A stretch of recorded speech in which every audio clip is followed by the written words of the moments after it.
writing, and arithmetic. Essential to a child's education, right? Well, that's what conventional wisdom has taught us, but there's another school of thought here in Hollywood. Hey everybody, I'm Angela Baki, and this is Celebrity Soapbox. Today we'll hear from a handful of Hollywood celebs who feel that the classroom is the ideal place for children to discover their inner artist.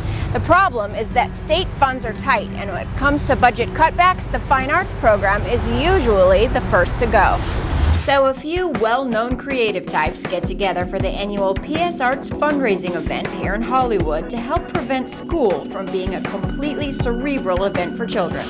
I've been involved in PS Arts for about 4 or 5 years now, and I just love this event. The idea of raising money to bring art, to bring dance and art and drama and music into elementary and junior high schools that otherwise wouldn't have it is just a very special thing, because without art education I wouldn't be where I am, so it's a great way to give back.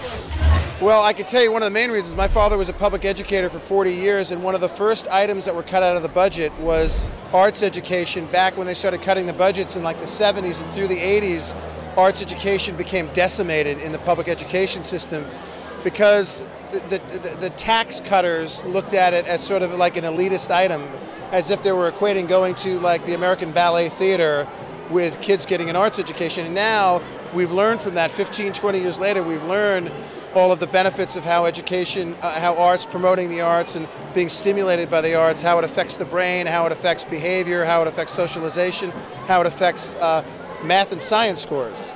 So obviously we're looking for children to have a very well-rounded, diverse, sort of eclectic education, and hopefully we'll get, in the public schools, we'll get the arts funding in that department fully restored, because it's just as important as Spanish or history or mathematics.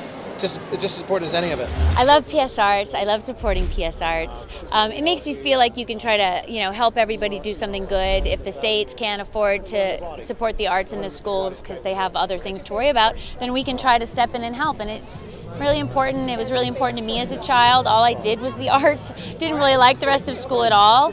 So I'm happy to be part of something where you're helping make sure that kids get a well-rounded life. I'm a supporter of the arts. I want my baby to have all the arts in his schools, and I just think it's a good idea. I did a lot of singing, and most of my art actually was at home when I was pretending to be sick.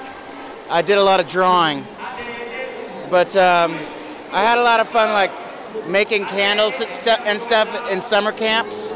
It works a part of the brain that math and all the boring stuff, the other stuff doesn't work. It's important to work the whole brain, the creative and the analytical sides. Funny man Jack Black isn't the only one who makes a direct correlation between his creative childhood inclinations and his current career choice. I probably would be even more annoying if I hadn't had some sort of artistic outlet in public school. So this is a pretty no-brainer as far as whether you're going to show up or not. This is a great cause, and it's a shame that we have to do this. That it's not just sort of something that is always in public schools, but we're addressing that here. Art education is what it's all about. I'm an actor. Without drama class, I wouldn't have the opportunity to know that I loved acting and eventually get into it as a career. So right there, I'm a perfect example. I just had, just general arts. I also was in, I wasn't in the band, but I took musical instruction, and I tried to play the drums when I was like 8 years old or something. But I enjoyed it. My family was sort of naturally gravitated more towards humanities and civics and public service than they did towards the arts, which is ironic because when we all became older, we wound up becoming actors. I think it's because of the screaming egos and dysfunctional egos that led us to show business, all the attention, Even if a child doesn't end up in show business like Jason Bateman and Rick Schroeder both did at a very young age, starring on Rick's hit sitcom Silver Spoons, they say art serves a higher purpose, self-discovery of the truest form. Kids need some sort of an outlet aside from recess and lunch, and you can figure out a lot about yourself when you're given some things to play with, like paints and crayons and music and just sort of self-expression. It's at a time where you're trying to figure out who you are, school is, and so arts really help do that.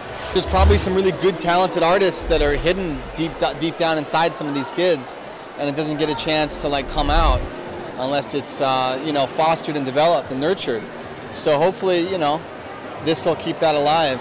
We'll close this edition of Celebrity Soapbox with a few hard-hitting words from one of Hollywood's biggest advocates for children's education, Bill Cosby. He did the quick math and found that being negligent of the school system is equal to being negligent to children. It just doesn't add up. If people had sense with public education, see, you don't need money.